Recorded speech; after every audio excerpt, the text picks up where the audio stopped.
आज मी आलेले आहे आळंदी इथून पुढे चिंबळी हे जे गाव आहे त्याच्या बर्गे वस्तीवर। तुम्ही बघू शकता पूर्ण परिसर हा एकदम जंगल वस्ती आहे आणि चारी बाजूनी सगळं खडकाळ आणि डोंगर सदृश सगळं आहे। इथे कमीत कमी 25 ते 30 फूट खोल खड्डा करून, माझ्या मागे बघा, वक्फ बोर्डाने ताबा मारण्याची तयारी केलेली आहे। इथे एका मशिदीचं काम सुरू आहे आणि ते इतक्या मोठ्या प्रमाणात आणि एवढ्या मोठ्या प्रमाणात हे काम सुरू आहे। बघा, मशिनी सगळे त्यांचे जे काही आहे म्हणजे आत्ताचे जे उपकरणं वगैरे आहेत ते सगळे आणून तिथे पडलेले आहेत, ट्रका लागलेल्या आहेत, माल पडलेला आहे।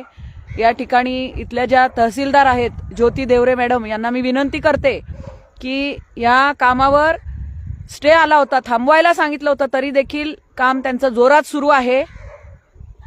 हे काम तात्काळ थांबवण्यात यावं। आपल्या महाराष्ट्राचे मुख्यमंत्री श्री देवेंद्रजी फडणवीस साहेब, त्याचप्रमाणे उपमुख्यमंत्री एकनाथजी शिंदे साहेब यांना मी या लाईव्ह मधून निवेदन करते, सगळ्यांनी हा लाईव्ह जास्तीत जास्त शेअर करा। त्यांना मी या ठिकाणी आवाहन करते, विनंती करते की वक्फ बोर्डाचा प्रश्न आपल्या भारत देशाला पोखरून खाण्यासाठी आ वासून उभा आहे आणि हा यक्ष प्रश्न आपल्या समोर उभा असताना देखील अशा पद्धतीचं देवाची आळंदी, ज्ञानोबा रायांची जी आळंदी आहे त्या आळंदीला एक ग्रहण लागल्याप्रमाणे हे चिंबळी येथील बर्गे वस्तीमध्ये हे एवढं मोठं बांधकाम यांनी करायला सुरुवात केलेली आहे। ताबडतोब हे बांधकाम या ठिकाणी थांबवण्यात यावं आणि ज्यांनी ही जागा विकलेली आहे त्यांच्यावर कारवाई व्हावी।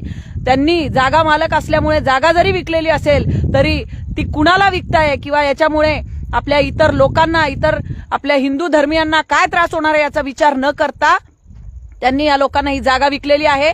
त्या लोकांचं देखील या ठिकाणी दखल घेतली जावी आणि पुन्हा एकदा आमचे सन्माननीय मुख्यमंत्री श्री देवेंद्रजी फडणवीस आणि उपमुख्यमंत्री श्री एकनाथजी शिंदे यांना या लाईव्ह मधून मी आवाहन करते, त्यांना मी विनंती करते की ताबडतोब तात्काळ ज्योती देवरे मॅडम ज्या आहेत इथल्या तहसीलदार यांना आदेश देऊन हे काम त्वरित थांबवण्यात यावं। जय श्रीराम, हर हर महादेव।